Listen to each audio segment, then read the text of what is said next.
W czasach wiktoriańskich przeciętny robotnik fabryki zarabiał około 15 szylingów tygodniowo. Herbata wtedy kosztowała około 2 szylingów za funt i nie była to najwyższa półka herbaty. Oznacza to, że w przeliczeniu na dzisiejsze pieniądze takie pół kilo przeciętnej, nie za dobrej herbaty kosztowałoby nas prawie 400 zł. Nie dziwota, że okazał się to bardzo łakomy kąsek dla różnego rodzaju oszustów i podrabiaczy herbaty. Właśnie o takim sprytnym pomyśle na przestępstwo stulecia niewykrywalne chciałbym dzisiaj Wam opowiedzieć. Tacy podstępni podrabiacze herbaty używali różnych liści, które mogli znaleźć w swoim klimacie, otoczeniu, po to, żeby nadać im formę przypominającą herbatę czarną lub zieloną.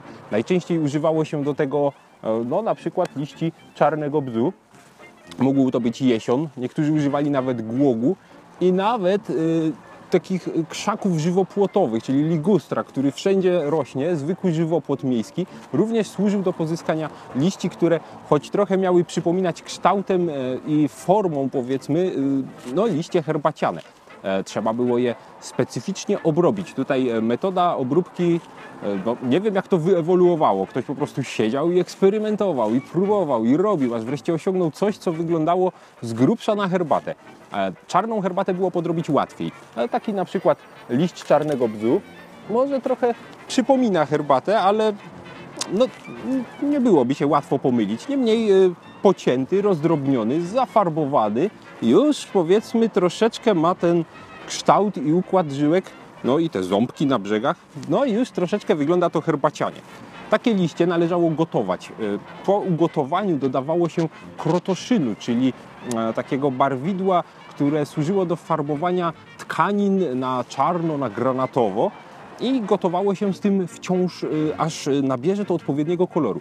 Następnie takie liście, odpowiednio rozdrobnione, prażyło się na blasze, od razu rolując lekko i w ten sposób powstawało coś, co mogło imitować czarną herbatę.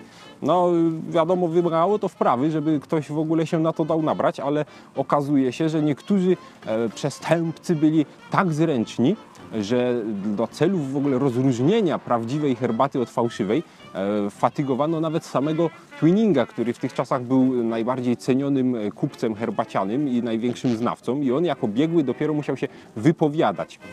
Tu oczywiście z rozpoznaniem samej podróbki herbaty nie byłoby takiego problemu, gdyby ona była po prostu sprzedawana od tak, jak jest zrobiona, a najczęściej ona była mieszana z prawdziwą herbatą, po to, żeby rozmnożyć tę herbatę, żeby więcej zarobić. I tu pojawiał się problem, ponieważ pół na pół, to już zaczynał być problem. Który z tych liści jest prawdziwy, który jest podrobiony, jak to rozpoznać, jak je rozdzielić. Wtedy nauka była na bardzo wysokim poziomie, prawda? Królewska Akademia Nauk i tak dalej. Mieli różne chemikalia. Wystarczyło na przykład użyć kwasu siarkowego, który zmieniał kolor samego naparu, reagując właśnie z tym barwnikiem. Gorzej było z herbatą zieloną, ponieważ żeby ona była zielona, to tutaj dodawano również śniedzi oraz barwidła różowego.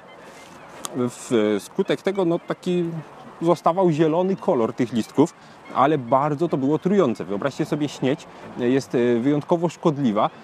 To, co widzicie czasem na miedzianych dachach, takie zielone, prawda? To właśnie od tego zielony kolor herbaty zielonej.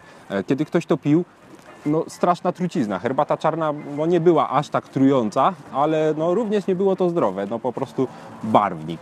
I jak taki biedny obywatel ówczesnych czasów ma rozróżnić, czy to, co kupuje, to nie jest przypadkiem liść z jego własnego żywopłotu zafarbowany jakimś barwidłem do pończoch? Bardzo trudno.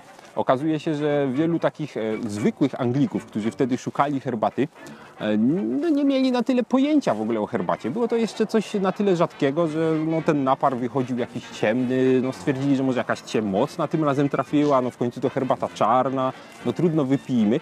Sam przestępca było to spokojny, ponieważ nie napar miał przypominać herbatę, a liście, ponieważ właśnie liście były sprzedawane. Kiedy towar sprzedano, pieniądze zainkasowano, sprytny przestępca znikał i tyle. Trudno było go namierzyć. Stąd wiele osób szukało jednak renomowanych sklepów i dostawców.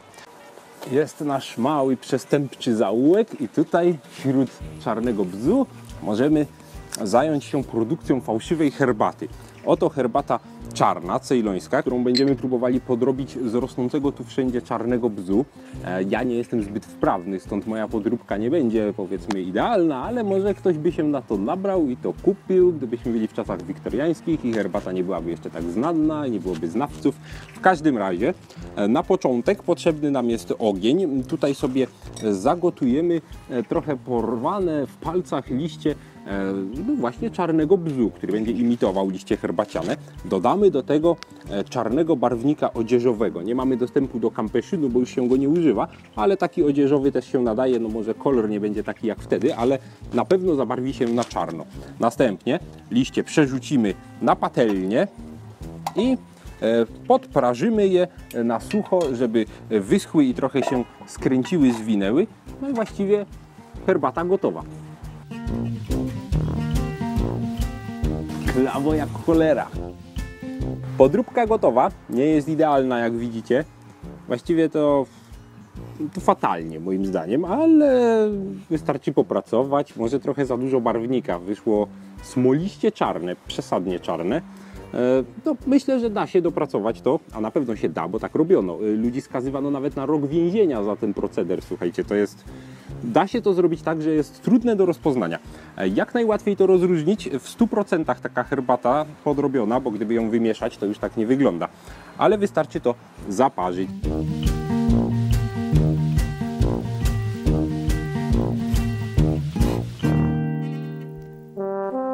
Myślę, że na to już nikt nie dałby się nabrać. Chociaż no, bądź to bądź, czarna herbata. Nie próbujcie tego w domu i na pewno tego nie pijcie, bo to raczej zdrowe nie jest i dziwnie pachnie. To tyle na temat fałszywej herbaty, a po więcej zapraszamy na czajnikowy.pl, gdzie herbata jest tylko prawdziwa.